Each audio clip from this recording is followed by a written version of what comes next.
तर बाहेर या बाबांचं काय मॅटर झालं ते काय आम्हाला कळालं नाही. तर मॅटर का दुर्लक्ष करून आम्ही गेलो बरं का डीमार्टमध्ये.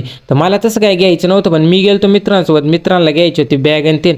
तर जाऊ दे म्हणलं घेऊ बॅग आणि तेन. मग काय आलो इकडे पुढे बॅग आणि तेन बघायला. आलो बऱ्याच वेळ बॅग बघितली, पण एवढ्या बॅगी बघितल्या आपल्याला काही एक बॅग त्याच्यातली आवडली. मग बॅग घ्यायचं नियोजन आपण कॅन्सल करून टाकलं. हो इथं तर काय लाइटिंग चालू काय कळानीच भाऊ. इकडे पुढे आलो तिकडे ट्रॉल्यांनी आखं डिमार्ट फुल केलं. तर म्हणलं काय राव इकडे पुढे बघून तर येऊ.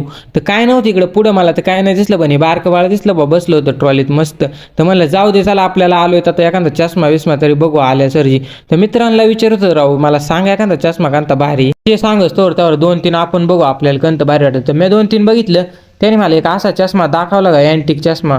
बाबो हा चष्मा घालून बघितला, मला तर काही दिसतच नव्हतं याच्यातून. तर ते जाऊ दे हे काय होतं आम्हाला कळालं नाही, हे कळालं नाही म्हणून ते तिथंच ठेवून दिलं ना आलो इथं. तर आता ही खेळणी ना आपल्याला बारीकपणी घ्यायला लय भारी वाटायची. आता आपण किती घेऊ शकतो बरं का, पण बारीकपणासारखीची खेळायला मजा येत होती का ती काय आपल्याला येणार नाही आता. तर